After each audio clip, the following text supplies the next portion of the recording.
Frankenstein ou o Moderno Prometeu, de Mary Shelley, 1818.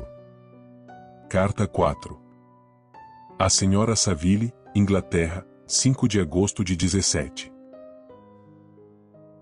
Um acidente tão estranho nos ocorreu, que não posso deixar de registrá-lo, embora seja muito provável que tornemos a nos ver antes que estes papéis cheguem às suas mãos. Na segunda-feira última, 31 de julho, estávamos quase cercados pelo gelo que bloqueava inteiramente o navio, mal deixando-lhe espaço suficiente para flutuar. Nossa situação era perigosa, especialmente considerando-se que estávamos rodeados de forte nevoeiro por todos os lados. Diante disso, lançamos âncora, na esperança de que o tempo melhorasse. Por volta das 2 horas a neblina se desvaneceu, e avistamos, a estender-se em todas as direções, vastas e irregulares planícies de gelo, que pareciam não ter fim. Alguns dos meus companheiros puseram-se a resmungar, e eu mesmo comecei a preocupar-me, quando um estranho espetáculo, de súbito, nos atraiu a atenção, distraindo-nos da apreensão com que considerávamos nossa posição no momento. Percebemos um trenó puxado por cães, que rebocava uma carreta baixa, seguindo rumo ao norte, a uma distância de meia milha. Uma criatura que tinha aspecto humano, mas parecia de estatura gigantesca, estava sentada no trenó guiando os animais. Com nossas lunetas observamos a trajetória do viajante, que se afastava rapidamente, até perdê-lo de vista na superfície desigual do gelo. Essa aparição deixou-nos estupefatos, pois estávamos, segundo acreditávamos, a muitas centenas de milhas de terra firme, mas o viajante não parecia dar-se conta disso. Dadas as nossas condições, não havia como seguir-lhe a trilha, que ficamos observando atentamente. Cerca de 2 horas depois, ouvimos o estrondo do mar sob o gelo. Antes que anoitecesse, a espessa camada se rompeu, liberando o navio. Contudo, permanecemos ancorados até o amanhecer, temendo chocar-nos, nas trevas, contra aquelas placas soltas que flutuam nas águas depois de rompido o gelo. Aproveitei para descansar algumas horas. Pela manhã, bem cedo, subi para o convés e encontrei meus homens muito atarefados em um dos bordos do navio, aparentemente falando com alguém que estava no mar. Era, na verdade, um trenó, tal como o que havíamos visto anteriormente, e que tinha flutuado em nossa direção durante a noite, sobre um grande fragmento de gelo. Apenas um cão continuava vivo, mas havia um ser humano, a quem os marinheiros estavam persuadindo a subir para bordo. Ele não nos pareceu, tal como outro viajante, um habitante selvagem de alguma ilha desconhecida, mas sim um europeu. Quando cheguei à murada, o mestre disse-lhe: "Este é o nosso capitão. Ele não permitirá que o senhor morra no mar." Ao me avistar, o estranho dirigiu-se a mim em inglês, se bem que com sotaque estrangeiro. "Antes que eu entre em seu navio, poderia fazer a gentileza de me informar qual é o seu destino?" Você pode imaginar meu espanto ao ouvir uma pergunta dessas, feita por um homem à beira da morte, e para quem eu supunha que o meu navio fosse uma dádiva mais valiosa do que todos os tesouros da terra. Respondi, contudo, que estávamos numa viagem de exploração, rumo ao Polo Norte. Ele pareceu satisfeito com o esclarecimento e concordou em subir a bordo. Deus do céu! Margarete, se você visse o estado do homem, que ainda impunha condições para ser salvo, sua surpresa não teria limites. Seus membros estavam quase congelados, o corpo terrivelmente enfraquecido pela fadiga e pelo sofrimento. Jamais vi alguém em tão lastimável estado. Tentamos carregá-lo para minha cabina. Mas logo que foi retirado do ar livre, desmaiou. Por isso, trouxemo-lo de volta ao convés e conseguimos, com algumas fricções de aguardente e obrigando-o a engolir um pouco da bebida, fazê-lo tornar a si. Logo que demonstrou sinais de vida, nós o envolvemos em cobertores e o levamos para perto da chaminé do fogão, na cozinha. Foi-se recobrando aos poucos e tomou um pouco de sopa, que o revigorou sensivelmente. 2 dias se passaram antes que tivesse condições de falar. Mais de uma vez receei que seus padecimentos o tivessem privado da razão. Depois que chegou a um melhor estágio de recuperação, removi-o para minha cabina e passei a cuidar dele, tanto quanto permitiam minhas ocupações. Criatura alguma jamais me despertou tamanha curiosidade. Seus olhos tinham uma expressão de fúria, e mesmo de loucura. Mas havia momentos em que, diante de qualquer obséquio ou do mais simples serviço que alguém lhe prestasse, o semblante se iluminava todo e adquiria uma expressão de doçura que nunca vi igual. Mas geralmente se mostrava melancólico e desalentado. Por vezes rangia os dentes, como se acometido de fortes dores. Quando meu hóspede melhorou, tive dificuldade em manter à distância os homens de bordo, todos ansiosos por fazer-lhe perguntas, mas eu não estava disposto a permitir que o perturbassem, num estado em que necessitava de repouso antes de qualquer outra coisa. A certa altura, porém, o imediato perguntou-lhe por que se aventurara no gelo, até um ponto tão remoto, em tão estranho veículo. Uma sombra de tristeza encobriu-lhe o rosto, e ele respondeu: para procurar alguém que fugiu de mim. E o homem a quem o Senhor perseguia viajava da mesma forma? Sim. Então acho que nós o vimos. No dia anterior àquele em que o recolhemos, avistamos um trenó arrastado por cães através do gelo, com um homem na boleia.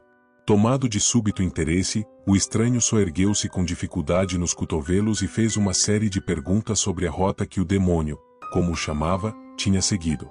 Pouco mais tarde, encontrando-se a sós comigo, o homem disse: é natural que eu tenha despertado a sua curiosidade bem como a dos tripulantes, mas o Senhor me parece bastante gentil em não me fazer perguntas.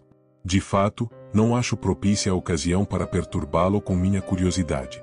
No entanto, livrou-me de grandes apuros. Devo-lhe a vida. Dentro em pouco perguntou-me se achava que o rompimento do gelo poderia ter destruído o outro trenó. Respondi que não podia informá-lo com certeza. De fato, o gelo só começara a romper-se quase à meia-noite, e o viajante poderia ter chegado a um lugar seguro antes disso. A partir de então, o estranho passou a mostrar-se bem mais animado. Insistiu em ficar no convés, a fim de observar o trenó que aparecera anteriormente. Persuadiu, contudo, a ficar na cabina, pois não estava em condições de suportar a intempérie, e comprometi-me a determinar que se mantivesse constante vigilância e lhe comunicassem imediatamente caso aparecesse qualquer trenó à vista. Aí está o que diz o meu diário em relação à estranha ocorrência, até o presente. O estrangeiro melhorou de saúde, mas é muito calado e demonstra inquietação quando alguém, exceto eu, entra na cabina. Todavia, sua atitude é tão simpática e afável que os marinheiros estão todos interessados em sua sorte, embora tenham muito pouco contato com ele. Quanto a mim, começo a estimá-lo como a um irmão, sua tristeza desperta-me simpatia e compaixão. Algo me diz que ele, em dias mais felizes, deve ter sido uma criatura cheia de nobreza, que ainda emana da sua personalidade atraente e amável. Eu disse em uma de minhas cartas, minha querida Margarete, que não encontraria um único amigo na vastidão do oceano.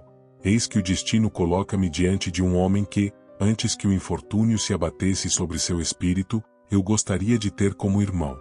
Prosseguirei com o diário sobre o estranho, anotando, de tempos em tempos, os novos fatos que venham a ocorrer. 13 de agosto de 17. Aumenta minha estima pelo meu hóspede, na razão direta da minha admiração e da minha piedade. Não posso furtar-me a um sentimento de profunda mágoa ao ver alguém tão aniquilado pela miséria. Ele é afável e culto, e quando fala, embora cada palavra seja meditada, sua linguagem é fácil e eloquente.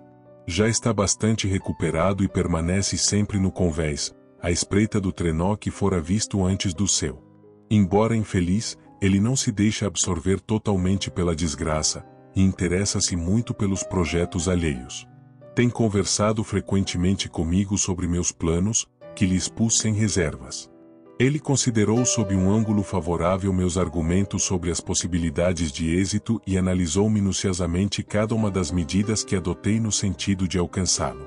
Pela sua simpatia e pela receptividade que tem demonstrado, fui induzido a falar-lhe franca e abertamente e manifestar o prazer com que eu sacrificaria minha fortuna, minhas esperanças e minha própria existência para levar a bom termo minha empresa. A vida ou a morte de um homem seria um preço ínfimo a pagar pelo conhecimento que eu buscava e pela vitória sobre as forças da natureza hostis à espécie humana, que esse conhecimento legaria à posteridade. Pude notar que uma tristeza incontida se apossava de meu amigo à medida que eu falava.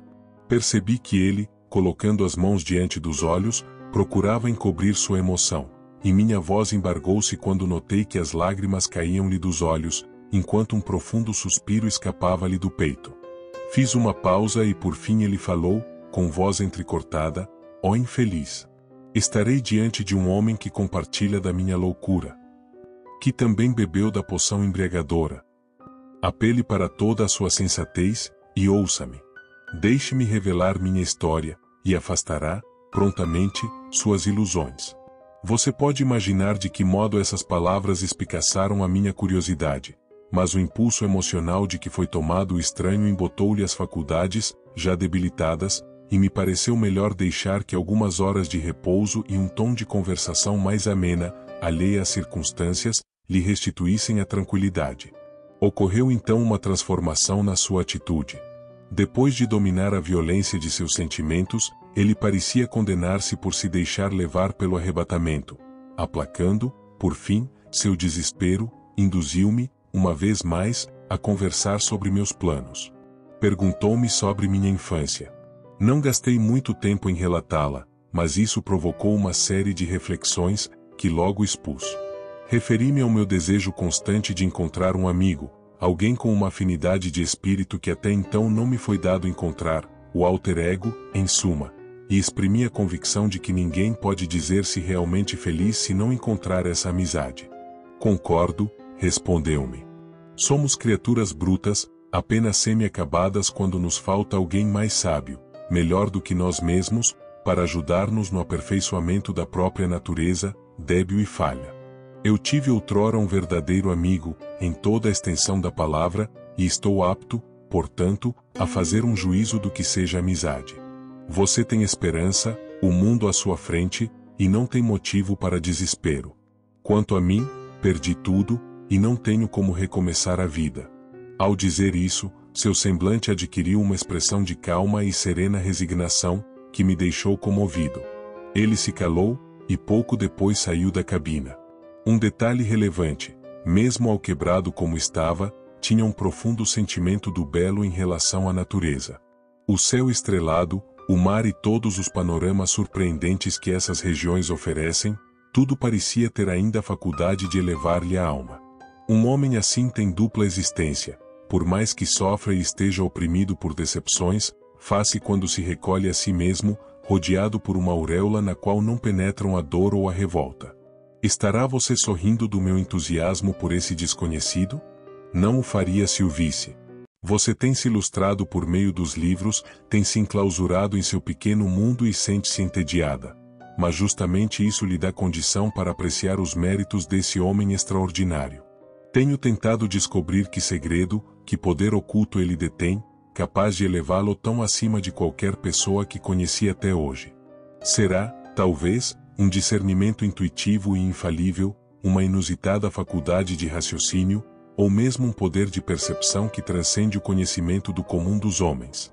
Junte-se a isso seu poder de comunicação e a entonação de sua voz, de uma profundidade impressionante. 19 de agosto de 17. Ouvi, ontem, do desconhecido, pôde perceber, Capitão Walton, que sofri inúmeras desgraças. Tinha decidido que a lembrança desses males iria morrer comigo, mas você me cativou a ponto de fazer-me alterar essa determinação. Tal como fiz outrora, você busca conhecimento e sabedoria, e espero que a satisfação desses desejos não venha a tornar-se uma serpente que lhe inocule seu veneno, como a mim sucedeu. Não creio que o simples relato de meus infortúnios lhe possa ser de alguma utilidade, mas quando reflito que está seguindo o mesmo rumo, expondo-se aos mesmos perigos que me tornaram o que sou, imagino que possa tirar algum proveito moral da minha história. E isso poderá constituir uma ajuda, para orientá-lo em caso de êxito, ou para consolá-lo se fracassar. Prepare-se para ouvir o relato de acontecimentos que normalmente poderiam ser considerados fantásticos. Estivéssemos em outro ambiente, como o que em outras épocas cercava o nosso dia-a-dia, eu temeria sua descrença.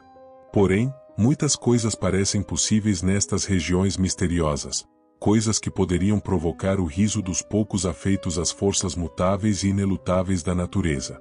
Por outro lado, minha história guarda, em sua própria essência, provas insofismáveis da sua verdade.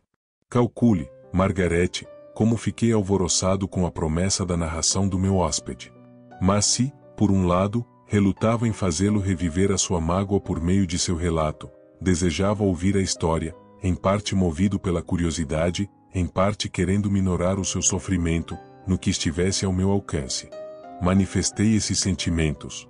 Obrigado, disse ele, por sua solidariedade, mas de nada pode adiantar-me. Meu destino está quase cumprido. Espero apenas um acontecimento, e então repousarei em paz. Como eu mostrasse intenção de interrompê-lo, fez um gesto rápido e prosseguiu. Compreendo seu sentimento, mas está enganado, meu amigo, se me permite tratá-lo assim. Nada poderá alterar o meu destino. Ouça a minha história e se convencerá disso. Depois, comunicou-me que começaria sua narrativa no dia seguinte, quando eu pudesse ouvi-lo, ao que agradeci calorosamente. Eu resolvi registrar as suas palavras todas as noites, tão fielmente quanto possível. Se estiver muito ocupado, pelo menos tomarei notas. Este manuscrito certamente vai proporcionar a você grande prazer. Mas fico imaginando, eu, que conheço a personagem e que ouço a história de seus próprios lábios, com que interesse não o lerei no futuro. Mesmo agora, ao começar minha tarefa, ressoa em meus ouvidos sua voz sonora. Seus olhos brilhantes envolvem-me com expressão melancólica. Vejo-lhe a mão delgada, erguida em gestos de entusiasmo, enquanto os traços do rosto revelam o que lhe vai na alma. Estranha e angustiante deve ser a história da tormenta que desabou sobre essa vida, levando-a ao naufrágio. Eila.